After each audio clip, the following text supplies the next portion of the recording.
2020년 7월 19일 몬트리올 새생명 장로교회 주일 예배를 시작하도록 하겠습니다.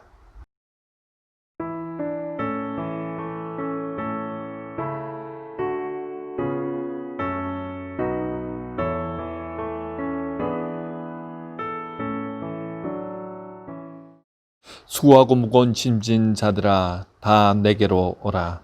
내가 너희를 쉬게 하리라. 나는 마음이 온유하고 겸손하니 나의 멍에를 메고 내게 배우라. 그리하면 너희 마음이 쉼을 얻으리니 이는 내 멍에는 쉽고 내 짐은 가벼움이라 하시니라. 아멘. 은혜가 충만하신 하나님, 거룩한 주일 각자의 가정에서 온라인으로 예배 드릴 수 있도록 인도하시니 참으로 감사드립니다. 주님의 사랑으로 오늘까지 지켜주시고 건강한 몸과 마음으로 주님 앞에 나오도록 인도하여 주심에 감사드립니다. 모든 것이 하나님의 사랑이었고 은혜였음을 고백합니다. 오늘 이 시간 예배를 통해 주님의 빛나는 얼굴을 만나 마음이 상한 자, 몸과 마음의 병든 자, 고통 가운데 있는 모든 자들이 놀라운 치유와 회복을 경험하는 시간 되게 하옵소서. 이 자리에 예배드리는 모든 분들이 하나님을 간절히 찾고 만나기를 갈망하는 마음으로 예배드리게 하옵시고 예배를 통하여 성산이 하나님만 영광 받아옵소서. 감사와 영광을 올려드리오며 예수님의 거룩하신 이름으로 기도드리옵나이다. 아멘. 찬송가 6장 함께 찬양하시겠습니다.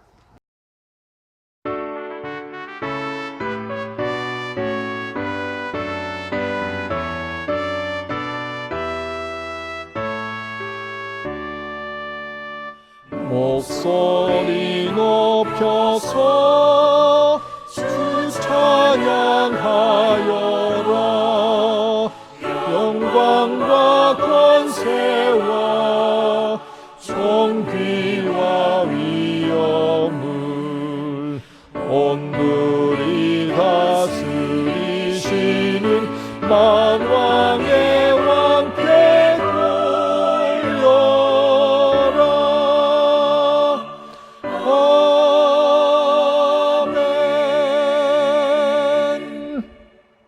이 시간 지난 한 주의 삶을 돌아보면서 하나님을 근심케 했던 그리고 하나님이 기뻐하시지 않는 그런 모습들 우리 삶 가운데 있었는지 돌아보시고 회개하는 시간을 가지면 좋겠습니다. 우리 다 같이 한 목소리로 기도하겠습니다. 우리의 죄를 용서해 주옵소서. 주님의 주인 되심을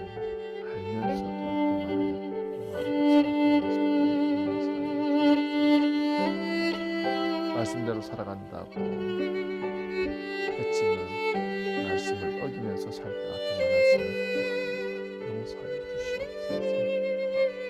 하나님의 마음을 알아서 선한 일을 삶 가운데 실천하며 살아가야 함에도 불구하고 선한 모습은 찾을 수 없습니다.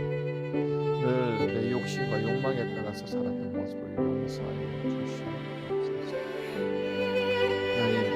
하나님께서 맡겨주신 삶과 기적인 삶, 모습과 용서해 주시옵소서. 오늘 이 시간 주님 앞에 기도합니다. 우리 자신의 모든 모습을 주님께 드리면서 오히려 비록 힘들게 주시옵소서. 오늘 이 시간 하나님을 만나고자 갈망하는 모든 사람들 하나님 정말 한재물로 드려지는 하나님을 만나고 경험하고 하나님의 놀라운 사랑과 은혜 정말 오늘 이 시간에 감사와 영광 올려드리옵나이다. 예수님의 거룩하신 이름으로 기도드리옵나이다. 아멘. 사도신경으로 우리의 신앙을 고백하도록 하겠습니다. 전능하사 천지를 만드신 하나님 아버지를 내가 믿사오며 그 외아들 우리 주 예수 그리스도를 믿사오니 이는 성령으로 잉태하사 동정녀 마리아에게 나시고 본토 빌라도에게 고난을 받으사 십자가에 못 박혀 죽으시고 장사한 지 사흘 만에 죽은 자 가운데서 다시 살아나시며 하늘에 오르사 전능하신 하나님 우편에 앉아 계시다가 저리로서 산 자와 죽은 자를 심판하러 오시리라. 성령을 믿사오며 거룩한 공회와 성도가 서로 교통하는 것과 죄를 사하여 주시는 것과 몸이 다시 사는 것과 영원히 사는 것을 믿사옵나이다. 아멘. 성시교독, 오늘 교독문 28번,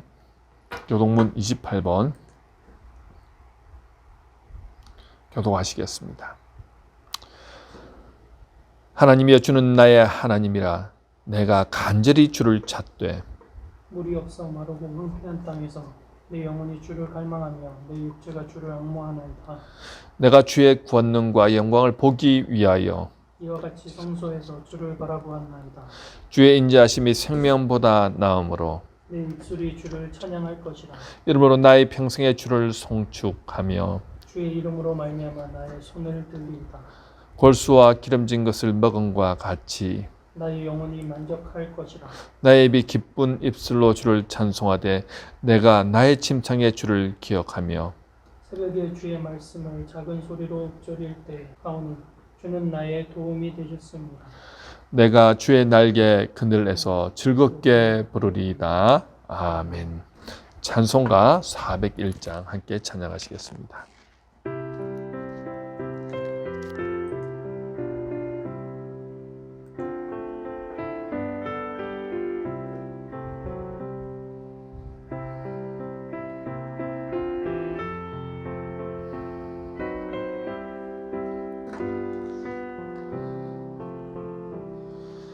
주의 곁에 있을 때 마음이 든든하오니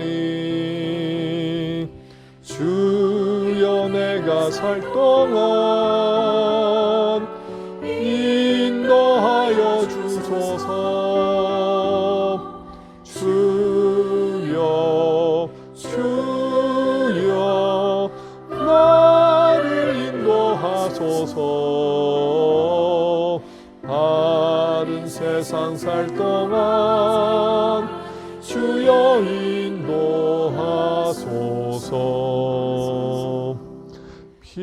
피난처인 예수여, 세상 물결 엄할 때 크신 은혜 베푸사 나를 숨겨주소서.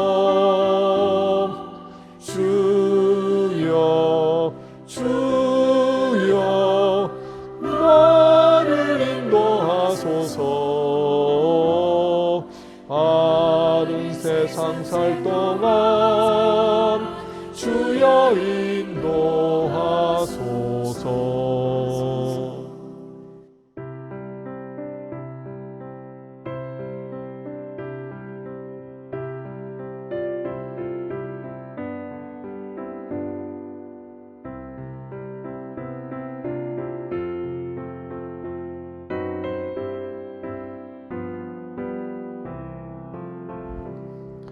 세상 풍파 지난 후 영화로운 나라와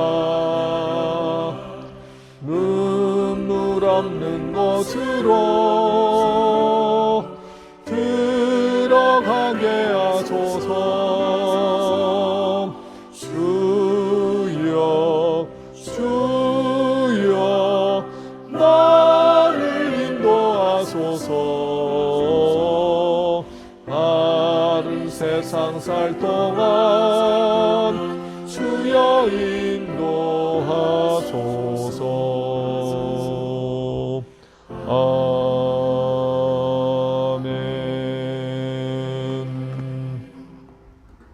이 시간 박창성 목사님 우리를 대표해서 기도 인도해 주시겠습니다. 다 같이 기도하겠습니다. 하나님 아버지 감사합니다. 우리에게 더할 수 없는 은혜 주셔서 창세전부터 우리를 택정하사 하나님의 귀한 자녀 되게 하심에 감사합니다. 예수 그리스도의 피로 말미암아 우리가 나음을 입었고 예수 그리스도의 피로 말미암아 우리가 새 사람이 되어 이제는 하나님을 따를 수 있는 귀한 하나님의 백성 되게 하심에 너무나 감사합니다. 하지만 때로는 우리가 환경 때문에 때로는 우리가 사람 때문에 하나님을 바라보지 못하고 다른 것을 바라보며 세상에서 하나님을 찾지 아니하며 살아갔던 모습들이 너무나 많습니다. 하나님, 그 시간을 다시 한번 하나님 아버지 앞에 회개하며 나아가오니 주님 용서하여 주시옵소서. 이번 한 주 동안도 하나님의 마음이 합하지 못하고 하나님의 보시기에 부끄러운 모습으로 살았다면 회개하오니 주님 불쌍히 여겨 주시옵시고 하나님 용서하여 주시옵소서. 여전히 우리를 사랑하시는 주님, 이 코로나 바이러스가 속히 종식되게 하여 주시옵소서. 바이러스로 말미암아 고통당하고 있는 백성들이 있다면 하나님 속히 치유하여 주시옵시고 경제적으로 또 환경적으로 가정적으로 영적으로 하나님 아버지 앞에 올바로 서는 귀한 시간이 될 수 있도록 하나님 인도하여 주시옵소서. 이로 말미암아 힘쓰고 있는 의료진들과 또한 여러 모양으로 하나님의 백성들을 위하여 힘쓰고 있는 주님의 모든 백성들을 기억하사 하나님 그들의 마음을 어루만져 주시고 하나님의 귀한 은혜로 날마다 채워 주시옵소서. 하나님, 새생명 장로교회가 하나님의 뜻 가운데 온전히 거하는 자들이 더 많아지게 하시고 하나님의 사랑과 은혜로 말미암아 가득 채워져서 하나님을 사랑하고 이웃을 사랑하는 또 하나님의 사명을 잘 감당하여서 구원의 방주가 되어 많은 자들을 하나님께로 인도하여 낼 수 있는 귀한 교회가 되게 하여 주시옵소서. 온전한 하나님의 제자가 되어서 예수 그리스도의 말씀 따라서만 살게 하시고 세상 풍파에 흔들리지 않도록 늘 지켜보아여 주시옵소서. 이 몬트리올 땅에 빛과 소금이 되는 교회가 되게 하시고 진리의 등대가 되는 교회가 되게 하셔서 하나님의 주신 말씀 따라서만 순종하는 자들이 새생명 장로교회 성도들 되게 하여 주시옵소서. 하나님, 이 시간 말씀을 듣습니다. 말씀 전하시는 정성호 담임 목사님에게 은혜의 능력, 성령 충만을 더하여 주셔서 하나님 그 능력의 말씀이 우리에게도 동일하게 들려지게 하여 주시옵시고 듣는 우리가 아멘으로 화답하며 그 말씀 따라 순종하며 말씀만 따라 사는 자들이 우리가 될 수 있도록 주님 함께하여 주시옵소서. 이 어려운 시기를 보내며 더 하나님과 마음이 합하여지고 더 하나님과 함께 해나가는 시간들이 많아지기를 간절히 소망하며 살아계신 예수 그리스도의 이름으로 기도드렸습니다. 아멘.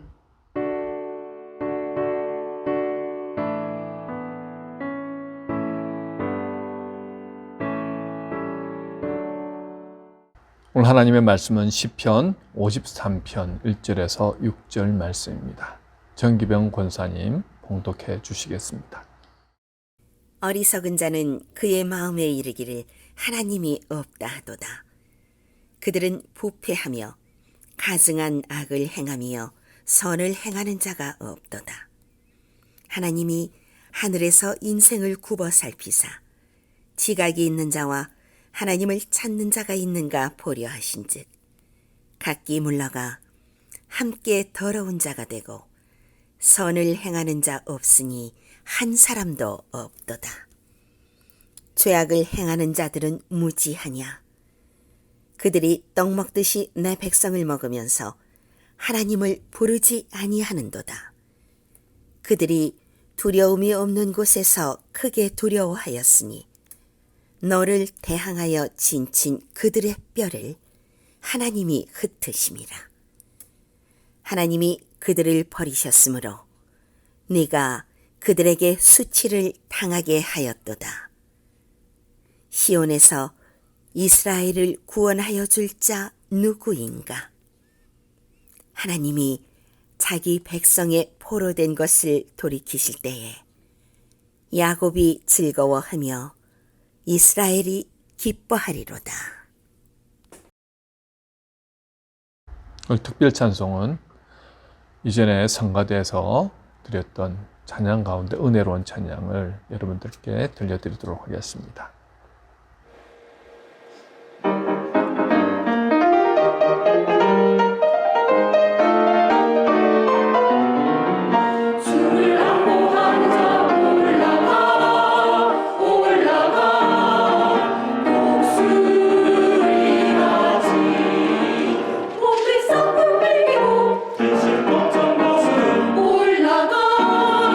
올라가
오늘은 하나님이 찾으시는 사람이라는 제목으로 말씀을 전하도록 하겠습니다. 마음속에 하나님이 없는 사람과 하나님이 있는 사람은 분명히 삶에서 드러나게 됩니다. 공 심은 데 콩 나고 팥 심은 데 팥 남다는 속담이 있듯이 그 마음에 무엇이 심겨져 있느냐에 따라 그 사람이 누구인가가 드러납니다. 전 남편을 유인해 졸피뎀을 먹인 뒤 살해하고 시신을 훼손하고 계획적으로 버리었으며 우붓 아들을 숨지게 한 혐의로 무기징역을 선고받았던 고모 여인, 그리고 텔레그램 N번방을 개설해서 미성년자를 포함한 수십 명의 여성들에게 성착취 영상물을 유포하고 협박해서 계속 영상을 찍게 만들었던 조모 씨, 갑질로 그 집에 일했던 많은 사람들이 정신적 신체적 피해를 입혀서 법의 심판을 받았던 모그룹 회장의 부인 등을 종합해보면 그들 모습 속에는 하나님의 형상이 잘 보이지 않습니다. 이렇게 세상 사람들이 깜짝 놀랄 만한 범죄를 저지르는 사람들의 모습 속에는 당연히 하나님이 있다 할 수 없겠지요. 하지만 겉으로 보기에는 큰 죄를 짓지 않았다 할지라도 삶 속에서 하나님이 없는 사람처럼 살아가시는 분들이 참 많은 것 같습니다. 오늘 본문에 마음속에 하나님이 없는 사람이 어떤 사람이고 마음속에 하나님이 있는 사람은 어떤 사람인가에 대해서 말씀을 전하도록 하겠습니다. 오늘 본문 말씀에 보면 그의 마음에 하나님이 없다고 생각하는 사람의 특징이 소개됩니다. 본문 1절에 보면요, 어리석은 자는 그의 마음에 이르기를 하나님이 없다라고 생각한다는 거예요. 어리석다는 히브리어로 나발인데 불경건하다, 사악하다, 버림받다 하는 뜻도 있습니다. 어리석은 사람의 특징은 하나님에 대한 지적 이해가 결핍된 사람이라기보다 하나님이 계시다는 것을 알면서도 하나님을 인정하려 하지 않는 완고한 사람을 가리킵니다. 창세기 10장 8절에서 12절에 보면 함의 손자 중에 니므롯이라는 사람을 소개하는데 그를 고대의 영웅이라고 소개합니다. 세상의 첫 용사라는 것입니다. 여호와 앞에서 용감한 사냥꾼이 되었다고 하는데 실은 니므롯이라는 이름의 뜻이 하나님께 반역하다라는 의미입니다. 고대 사회는 하나님을 신뢰하고 믿고 따르는 사회가 아니라 하나님께 반역하는 사회였다는 것입니다. 하나님께 반역한 문화의 끝이 무엇입니까? 창세기 11장에 바로 바벨탑 사건이 나오죠. 바벨탑이 어디 있습니까? 창세기 10장 10절에 보면요, 그의 나라는 신할 땅의 바벨이라고 되어 있습니다. 이곳이 바로 바벨탑이 세워진 곳입니다. 그러니까 하나님을 반역하는 문화의 마지막은 우리가 하나님처럼 되자, 우리가 하나님처럼 한번 높아져 보자라는 것입니다. 이것이 어디에서 나왔습니까? 뱀이 아담과 하와를 꼬이면서 너희가 이것만 먹으면 하나님처럼 된다. 그래서 먹지 말라고 하셨는데 보니까 너무 보암직하고 먹음직해서 다 먹었습니다. 왜요? 하나님처럼 되고 싶어서였습니다. 하나님처럼 되고자 하는 것이 인간의 반역의 끝입니다. 지금 세상을 보십시오. 자기가 하나님으로 살아가는 사람들이 얼마나 많습니까? 아직 예수님을 알지 못하고 믿지 않는 사람들이야 하나님을 몰라서 그럴 수 있다 하더라도 예수 믿고 구원받은 사람들조차 자신의 삶에 하나님이 왕이고 주인이 아닌 채로 살아가는 분들이 많더라는 것입니다. 머리로는 하나님의 주인이시고 왕이시라는 것을 알지만 삶의 모든 영역에서는 언제든 내가 내 삶의 주인이 됩니다. 여러분, 우리 신앙생활의 싸움이 바로 그것입니다. 마귀는 끊임없이 우리 귀에 속삭입니다. 그래도 네가 주인으로 살아봐. 네가 주인으로 살아봐. 예수님을 구주로 믿었지만 이 땅에 사는 동안 자꾸 내가 주인 노릇, 하나님 노릇 하는 것입니다. 그 끝은 뭔가? 바벨탑입니다. 하나님을 믿는다고 하면서도 자기가 주인 노릇을 계속하며 살아가면 결국 바벨탑을 쌓게 되는 것입니다. 내가 하나님처럼 높아지겠다라고 하며 교만해지는 끝이 바로 바벨탑이지요. 그래서 창세기 저자는 니므롯에 대해서 많은 부분을 할애합니다. 왜 니므롯에 대해서 이렇게 많이 설명할까요? 그가 바벨탑과 연결되어 있기 때문입니다. 이 니므롯은 하나님을 모르는 사람이 아니었습니다. 잘 알았습니다. 그들이 왜 바벨탑을 쌓으려 했을까요? 혹시 하나님이 다시 홍수로 심판하실까 하여 비가 아무리 내려도 죽지 않을 안전한 대책을 마련한 것이 바로 바벨탑입니다. 그들은 바벨탑만 쌓으면 안전할 줄 알았습니다. 그런데 하나님은 비로 그들을 흩으신 게 아니라 언어를 혼잡하게 하여 알아듣지 못하게 해서 온 진면으로 그들을 흩어버리시더라는 겁니다. 이것이 바로 어리석은 자의 모습입니다. 하나님의 하나님 되심을 인정하지 않고 자신이 하나님인 양 교만하게 살아가는 사람들, 바로 니무롯의 모습이지요. 우리는 어떻습니까? 코로나 바이러스 백신과 치료제만 개발하면 끝일까요? 제2, 제3의 슈퍼 바이러스는 얼마든지 우리를 또다시 공격할 수 있습니다. 이때까지 하나님 없이 내가 하나님인 양 살아왔던 내 삶을 돌아보지 않고 여전히 임시 방편으로 백신이나 치료제만으로 해결될 거라 생각하면 큰 오산이라는 거지. 자, 이 어리석은 자들이 하는 행동이 1절 중반부터 설명되고 있습니다. 1절 중반에 보시면요. 그들은 부패하여 가증한 악을 행하며 선을 행하는 자가 없도다 라고 말합니다. 마음에 하나님이 없는 사람은 점점 마음이 부패하여지고 가증한 악을 행합니다. 어제 시사 프로그램에서 엄마 론, 아빠 론이라는 신정수법으로 수십억 사기를 친 일당이 붙잡혔는데 내용을 보니까요. 여기서 이제 론이 뭔가 하고 보니까 여기 영어로 론 아니십니까? 대출을 말합니다. 엄마 대출, 아빠 대출, 부모 대출을 의미합니다. 그 내용이 이렇더라고요. 부모님의 명의로 대출을 받아준다고 하면서 10대 아이들이 얼마나 사고 싶은 게 많습니까? 그래서 좀 비싼 잠바를 사고 싶다. 그 대출을 부모님 명의로 이제 대출을 받을 수 있다고 해가지고 10대 미성년자를 속이고 부모님의 신분증과 휴대전화 번호를 가져오게 해서 온라인으로 부모님 통장에 있는 돈을 다 빼고 또 핸드폰 번호로 은행 대출까지 받아서 수억 원의 이득을 보았다는 거예요. 그 일당이 붙잡혔는데 그 대부분이 미성년자였고 그 대장이 이제 18밖에 안 된 그런 청소년이더라는 겁니다. 그 돈으로 나이트클럽에 가서 하룻밤에 200만이나 되는 샴페인을 마시고 돈을 물수도 썼다는 겁니다.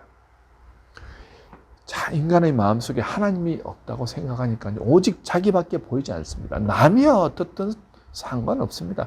내 뱃속만 채우면 됩니다. 모든 것이 자기 중심적이라는 거죠. 바울 사도는 로마서 1장 21절에서 사람 마음이 부패되는 과정을 잘 설명해 주고 있습니다.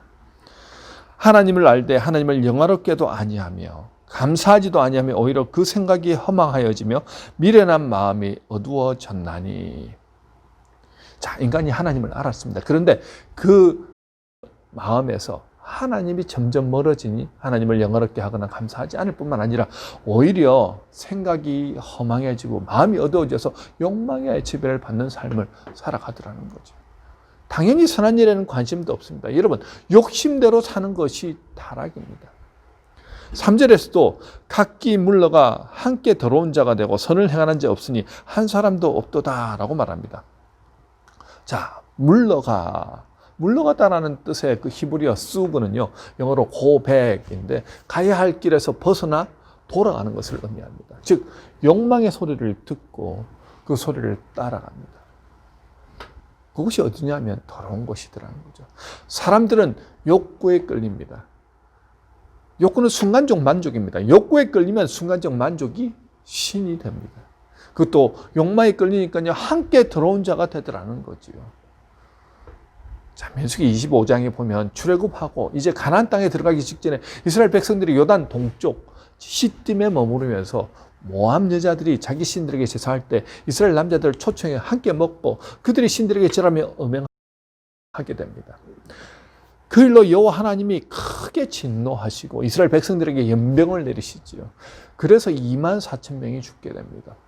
자, 출애굽 40년 동안 수많은 일을 겪었고 요단 동쪽 땅을 기적적으로 정복하면서 이제 요단강만 건너면 약속의 땅 가나안으로 들어가게 되는데 그 욕망의 소리가 그들을 유혹하더라는 거죠. 아름다운 이방 여제사장의 유혹은 도저히 물리칠 수 없는 강력한 유혹이었습니다. 그들 몇 사람이 처음에 몰래 이방 신정에 드나들었겠지만 나중엔 이스라엘 수많은 사람들이 함께 그들의 집회에 참여하게 되고 여제사장과 엄연한 행위를 함으로 바알보올에게 제사를 드렸습니다. 오직 하나님만 섬겨야 할 거룩한 하나님의 백성들이 하나님을 모독하고 거룩한 공동체를 더럽히더라는 거죠. 자, 욕망은 나 혼자 죽게 만드는 것이 아니라 공동체를 함께 죽게 만듭니다. 그런 면에서 인간이 굉장히 똑똑한 것 같은데 마음속에 하나님이 멀어지니까 얼마나 연약하고 어리석은 존재가 되는가 우리는 보게 됩니다. 본문 4절에서 죄악을 행하는 자들은 무죄하냐라고 묻습니다. 그들은 어떻게 사는 게 인간다운 삶인지 모를까요? 인간의 인간됨은 자기가 선 자리를 인식하고 자기가 해야 할 일이 무엇인지 아는 것으로부터 시작됩니다.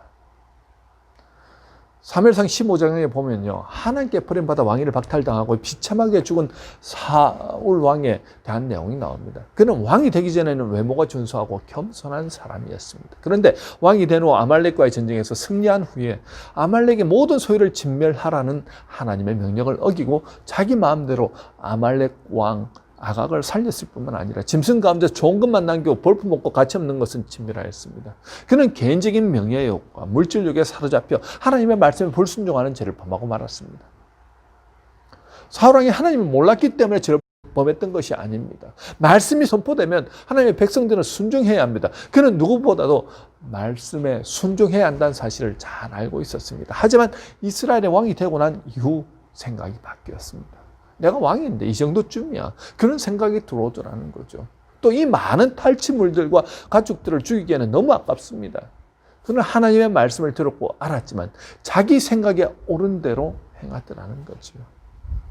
자, 그뿐만이 아니라 이 전쟁에서 이기고 난 뒤 자기를 위하여 기념비를 세웠습니다. 그는 이미 하나님의 자리에 자기가 앉아 있습니다. 이스라엘의 왕은 하나님이 아니라 사울 자신이라고 생각했습니다. 그도 모르는 사이에 그는 교만해졌습니다. 자, 사울은 알면서도 어떻게 했다고요? 하나님의 말씀을 어기더라는 거죠. 많은 사람들이 죄를 저지르면서 몰라서 죄를 지을까요? 어쩔 수 없어서 저지를까요? 물론 그런 경우도 있겠지요. 그런데요, 대부분은 하나님 말씀 몰라서도 아니고 이것이 죄인지 몰라서 저지른 것도 아니더라는 겁니다. 많은 분들이 음주운전은 자신뿐만 아니라 타인의 생명까지도 위험에 빠뜨릴 수 있다는 사실을 잘 압니다.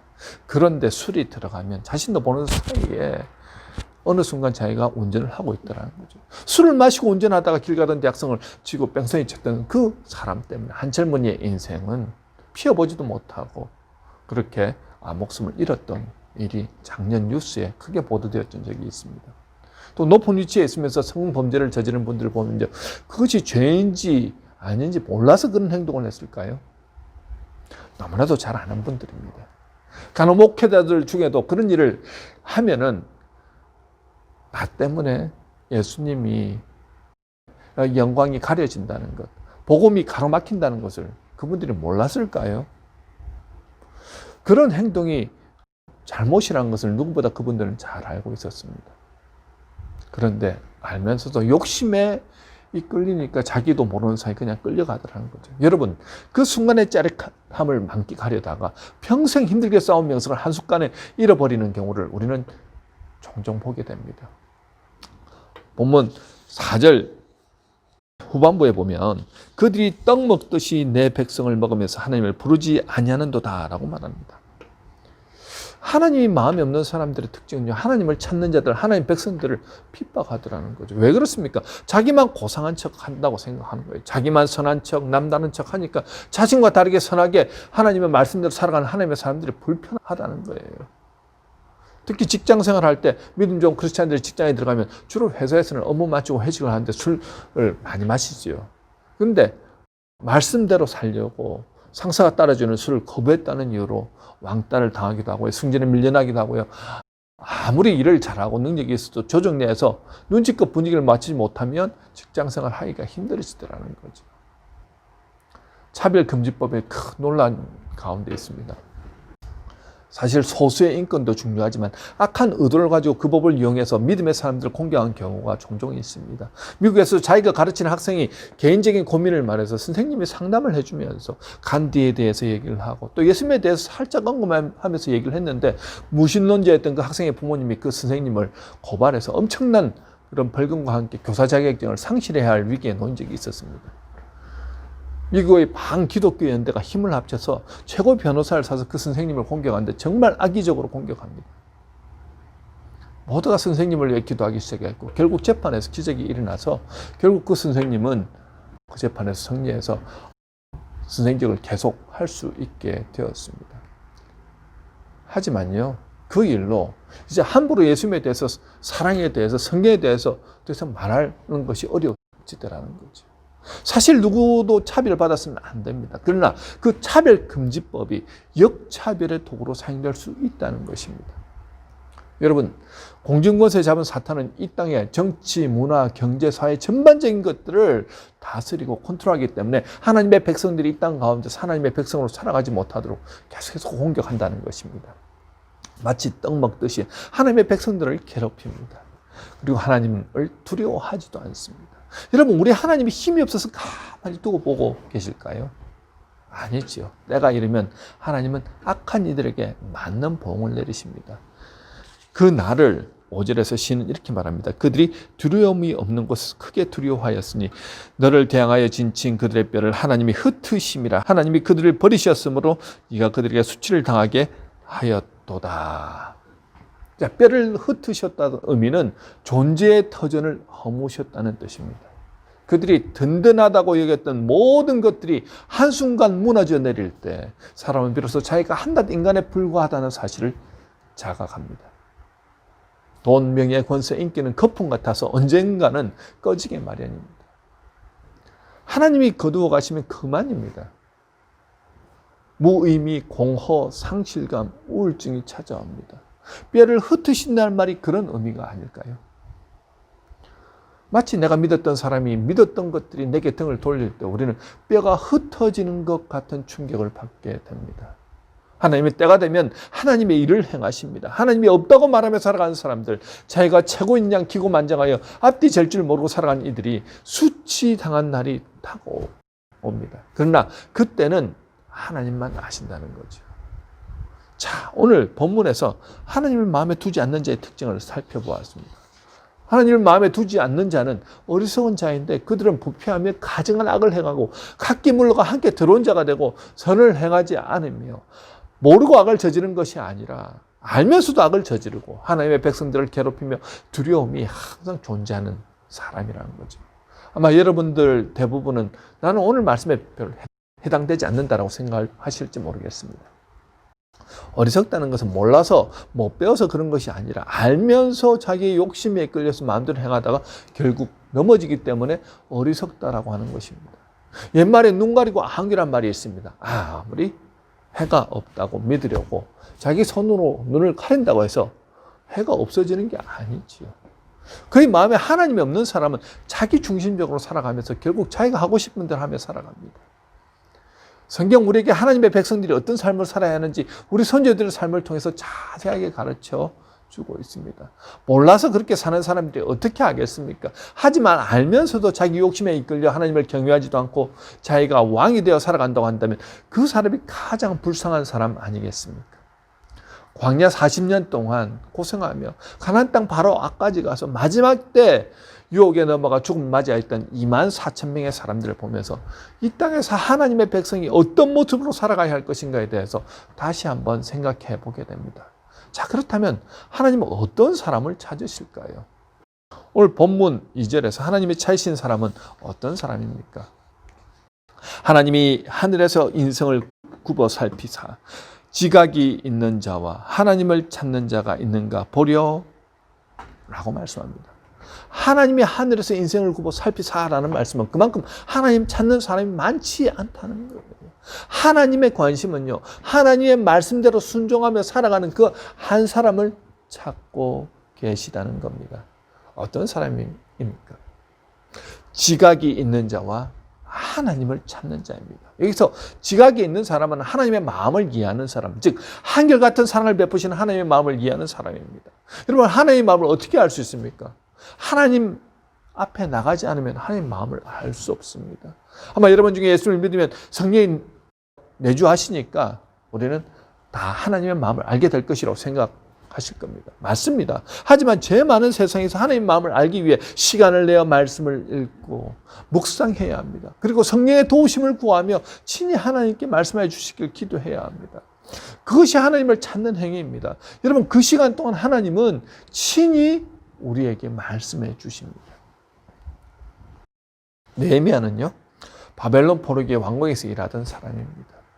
포로로 잡혀 그곳에서 태어난 2세나 3세쯤 됩니다. 그런데 이 느헤미야가 고국 이스라엘의 그 예루살렘 성이 허물어지고 성문이 불타고, 그런데 그곳에 1차로 귀환했던 동족들이 그곳에서 터전을 마련하고 살아가는데 큰 어려움을 겪고 있다는 소식을 들었습니다. 동생 하나니가 와서 예루살렘의 소식을 전하는데 얼마나 고통스러운지 듣고 앉아서 울고 수일 동안 슬퍼하며 하나님의 앞에 금식하며 기도하였다고 느헤미야서 1장 4절은 그의 비통한 심경을 전하고 있습니다.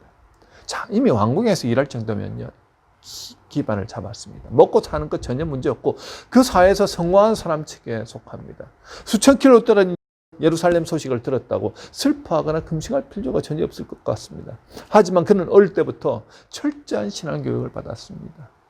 그들의 선조가 하나님을 떠나 우상을 가까이 하고 하나님 말씀대로 살지 않았을 때 그들은 나라가 망하고 바벨론의 노예로 끌려오는 비극을 맛보아야 했습니다. 온 백성이 뿔뿔이 흩어졌습니다. 하나님을 떠나면 이처럼 무서운 고통을 당한다는 사실을 어릴 때부터 듣고 자란 느헤미야가 하나님을 말씀을 가까이 하고 기도하는 삶을 살아갈 때 하나님의 소식은 마치 하나님의 음성처럼 들렸습니다. 이런 평소의 삶에서 하나님 마음에 관심이 없는 사람은 어떤 소식이 들려도 자기와는 상관이 없습니다. 평소에 하나님을 찾지 않는 사람은 하나님 백성들이 고통당하는 소식을 들어도 아무렇지도 않습니다. 그러나 하나님을 찾고 하나님 마음을 알기에 힘썼던 느헤미야는 하나님의 소식에 슬퍼하며 몇 날을 금식합니다. 그 한 사람이 어떤 도움을 줄 수 있을지 도저히 알 수 없는 그때 그는 하나님의 은혜를 구했습니다. 그때 내가 왕의 술관원이 되었느니라 라고 느헤미야서 1장 11절은 고백합니다. 술관원은 왕의 최측근입니다. 빵이나 술 같은 관원은 아무에게나 맡기지 않습니다. 매일 먹는 음식이기 때문에 가장 믿을 만한 사람에게 맡깁니다. 그가 예루살렘을 위해 금식하며 슬퍼하며 기도하였는데 하나님이 느헤미야의 기도를 들으셨고 그 기도에 응답하셔서 술 맡은 관원이 되게 하셨습니다. 그는 성공을 위해 기도하지 않았습니다. 하나님의 백성인데 어떻게 하면 하나님의 마음을 알아서 하나님의 나라를 회복하는 일을 할까요? 오직 그것만을 위해서 기도했습니다. 그러자 하나님은 하나님을 찾는 느헤미야, 하나님의 마음을 알고 슬퍼하는 느헤미야를 찾아오셨습니다. 그리고 그를 들어서 예루살렘의 총독으로 삼으시고 무너진 예루살렘 성벽을 재건하는 일을 총괄하게 하십니다. 그때까지 아닥사스다 왕은 예루살렘 성벽 재건해 줄 계획도 없었습니다. 눈물로 금식하며 기도하였던 느헤미야의 마음 가운데 하나님은 불같이 임하셔서 그의 입술을 통해 아닥사스다 왕께 그의 심경을 고백합니다. 그리고 왕은 기꺼이 그를 총독으로 삼아주시고 성벽 재건에 필요한 모든 재정을 충당해 주기까지 합니다. 여러분, 코비드19로 격리되어 있는 가운데 교회에 나오지 못하고 온라인 예배 한 번밖에 드리지 못하고 있습니다. 이 가운데는 남몰래 눈물 흘리며 하나님의 마음과 뜻을 알게 해달라고 기도하며 하나님을 이전보다 더 간절히 찾고 계신 분들도 계실 것이고, 머리로는 어떻게 신앙생활 해야 한다는 것을 잘 알면서도 그저 내 편할 대로 차지도 뜨겁지도 않게 신앙생활 하시는 분들도 계실지 모르겠습니다. 개구리를 물에 익히는 방법 여러분 잘 아실 겁니다. 뜨거운 물에 산개구리를 넣으면 금방 뜯쳐 나옵니다. 하지만 미지근한 물에 넣고 온도를 조금씩 올려나가면 자신도 모르게 익어서 죽게 됩니다. 지금이 그런 시대인 것 같습니다. 악한 사탄은 코비드를 통해 우리의 신앙을 테스트하는 것 같습니다. 그러나 이전에 매일 열심히 하나님께 기도하고 말씀대로 순종하며 살아갔는데 코비드19 이후에 시간적 여유는 훨씬 많아졌는데 내 신앙은 차지도 터없지도 않는 그저 그런 상태는 아닌지 우리 자신들을 점검해 보아야 할 때입니다. 여러분, 어리석은 자는요 하나님을 마음에 두지 않는 자입니다. 오늘 말씀대로 하자면 하나님의 마음에는 관심도 없고 하나님을 찾지도 않는 사람입니다. 이런 사람은 자신도 모르는 사이에 사탄이 미혹하며 자신의 욕심에 미혹되어 넘어질 수 있습니다. 하나님을 찾지도 하나님의 마음을 이해하지도 못하면 이 땅에서의 사명을 잊어버리고 세상 것을 향해 그렇게 달려갈 수밖에 없습니다. 어쩌면 지금이 알곡과 가라지로 나뉘어지는 시기일지도 모르겠습니다. 지금 당장은 아무 일 없는 것 같지만 아무 일도 없는 그때가 영적으로 긴장해야 할 때입니다. 하나님을 찾지도 하나님의 마음을 알지도 못하면 그때가 하나님의 백성들에게는 영적인 위기의 때입니다. 역대하 12장에 보면 솔로몬의 아들 르호보암이 남유다를 치리하던 시절에 1절에 이렇게 말씀합니다. 르호보암의 나라가 견고하고 세력이 강해짐에 그가 여호와의 율법을 버리니 온 이스라엘이 본받은지라. 자, 왕이 율법을 버렸다는 겁니다. 그 이유는 굳이 하나님 말씀대로 살지 않아도 얼마든지 살 수 있다고 생각했기 때문입니다. 과연 그럴까요? 하나님의 백성들은 평안하다, 별로 큰 어려움이 없다 할 때가 영적으로 긴장해야 할 때라는 겁니다. 르호보암이 그렇게 영적 긴장이 느슨해졌을 때 그는 하나님을 멀리했습니다. 여호와의 율법을 버렸다, 즉 가까이 하지 않았다는 겁니다. 읽지도 보지도 듣지도 순종하지도 않았다는 거예요. 왕이 그러니까 백성들이 다 왕을 따라갑니다. 그러자 하나님은 애굽을 일으켜서 남유다를 공격하게 하더라는 거예요. 이미 솔로몬 때 준비해두었던 병거와 말과 무기들이 있었습니다. 하지만 애굽 왕 시삭이 병거 1200대와 마병 6만 명 그리고 수많은 보병들이 유다 성읍을 공격하였을 때 도저히 손을 쓸 수가 없었습니다. 르호보암은 하나님을 의지하기보다 자신 준비했던 견고한 성읍과 무기, 양식을 의지했습니다. 그것이면 충분할 것이라 생각했습니다. 하지만 그것이 자신을 의지했던 사람의 한계입니다. 자, 이 일로 그들이 다시 겸비하여 여호와 하나님을 찾습니다. 그러자 선지자 스마야를 통해 애굽을 통해 남유다를 멸망시키지 않으시겠다고 말씀하시지요. 그 말씀대로 그들은 그 위기를 잘 넘길 수 있었습니다. 하나님의 사람들은 하나님의 말씀이 들려야 살 수 있는 사람들입니다. 하나님의 능력을 힘입어야 이 땅 가운데서 하나님의 뜻을 이루며 살 수 있습니다. 본문 6절에서 시온에서 이스라엘 구원하여 줄 자가 누구인가? 하나님이 자기 백성의 포로된 것을 돌이키실 때 야곱이 즐거워하며 이스라엘이 기뻐하리로라고 말씀합니다. 하나님을 의지하고 사는 사람들, 하나님의 도우심 없이는 살아갈 수 없기에 하나님을 찾고 하나님께 부르짖는 이들에게 하나님의 구원이 임하시더라는 거죠.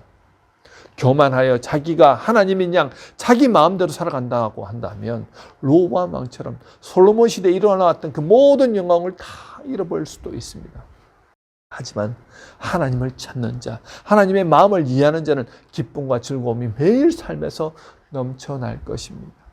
여러분, 우리 하나님은 우리를 통해 그분의 선하신 일을 하시기를 원하십니다. 아무리 세상이 험하고 힘들어도 하나님을 찾는 자, 하나님을 부르는 자, 하나님의 마음을 알고자 애쓰는 사람을 통해 이 망가진 세상을 하나님은 고쳐나가십니다.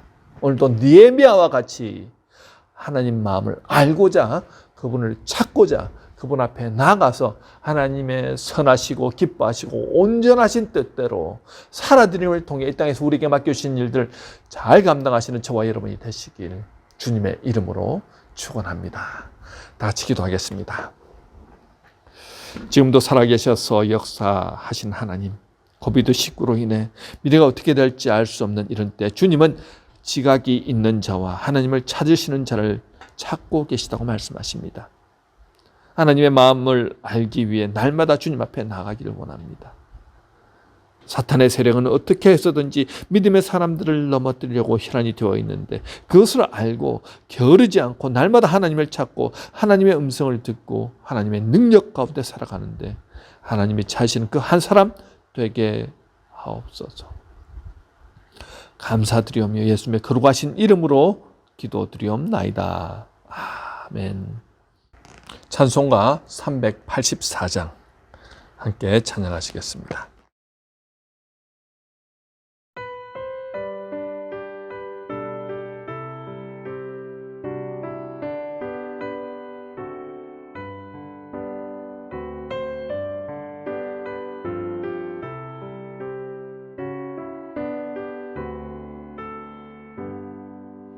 나의 갈 길 다가도록 예수 인도하시니 내 주 안에 있는 긍휼 얻으시마리요. 믿음으로 사는 자는 하늘 위로 받겠네. 무슨 일을 만나든지 만사 형통하리라. 무슨 가든지 만사 형통하리라. 나의 갈 길 다가도록 예수 인도하시니 어려운 일 당한 때도 족한 은혜 주시네. 나는 심히 고단하고 영혼 매우 가라나 나의 앞에 반석에서 샘물 나게 하시네. 나의 앞에 반석에서 샘물 나게 하시네.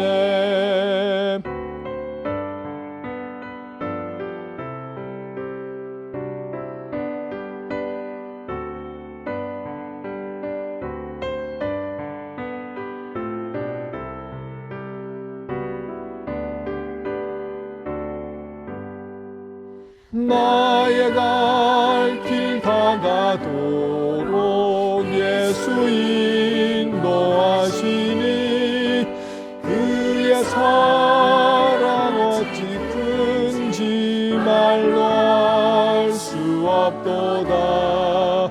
성령 감화 받은 영혼 하늘나라 갈 때에 영영 부를 나의 찬송 예수 인도하셨네. 영영 부를 나의 찬송 예수 인도하셨네. 아멘.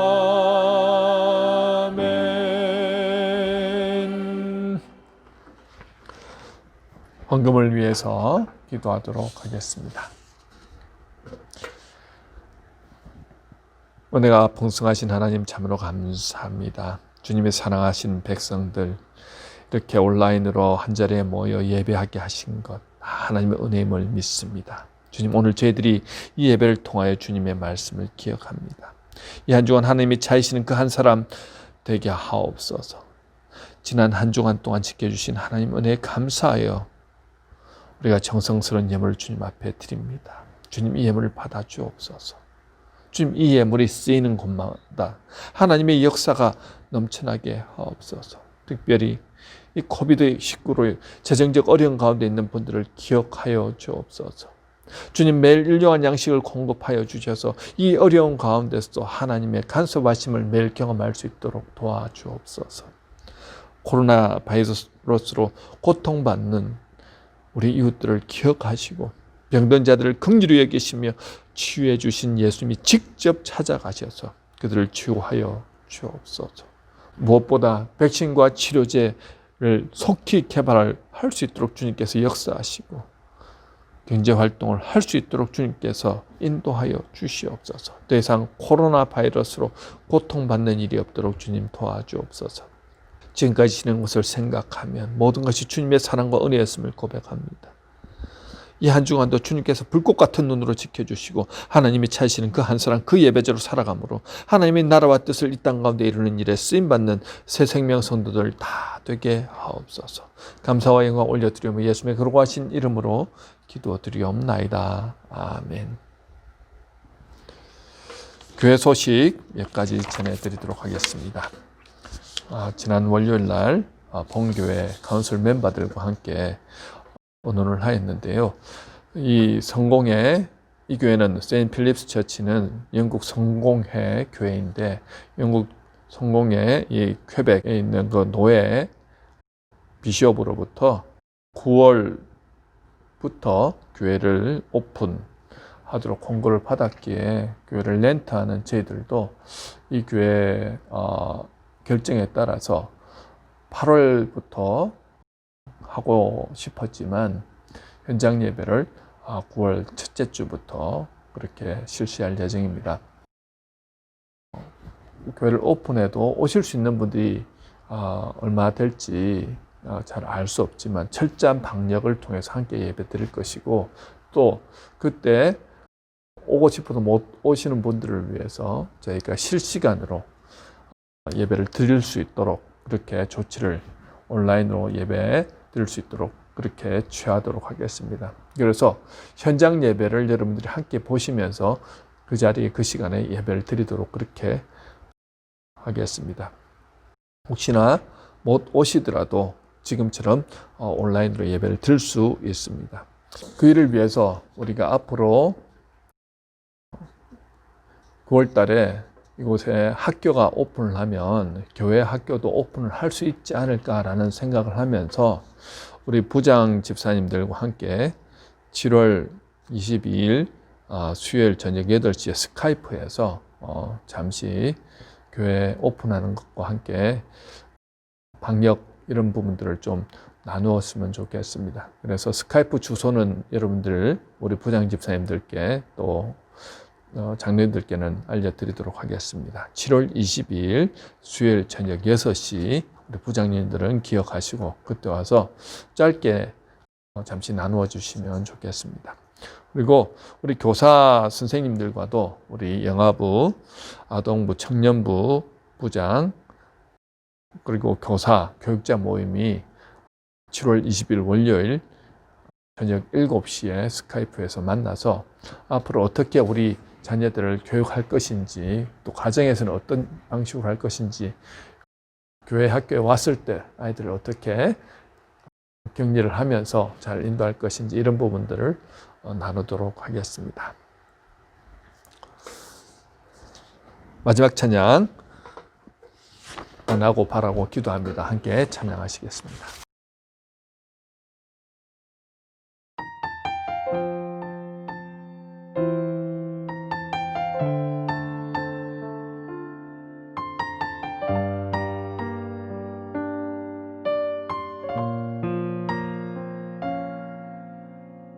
이 세상을 살아가는 동안에 나의 힘을 의지할 수 없으니 기도하고 낙심하지 말 것은 주께서 참 소망이 되심이라.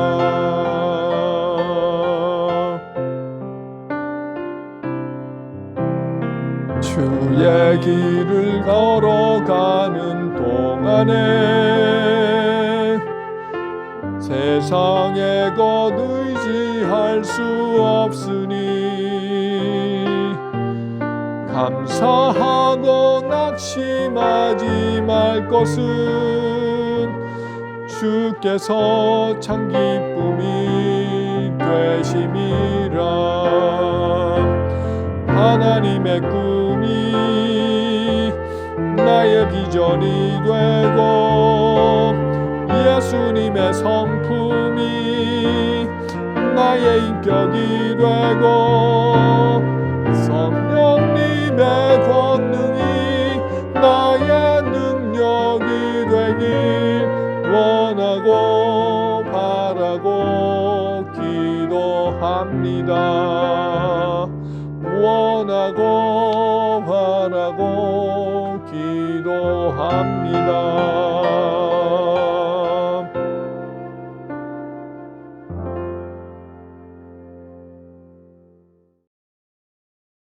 지금은 우리 구주 예수 그리스도의 은혜와 하나님 아버지의 무한하신 사랑하심과 성령님의 감동, 감화, 교통하심이 하나님이 차시는 바로 그 한 사람이 내가 되겠습니다 각오하고 결단하며 나가시는 우리 성도님들 머리 위에 지금으로부터 영원토록 함께 하시기를 간절히 축원하옵나이다. 아멘.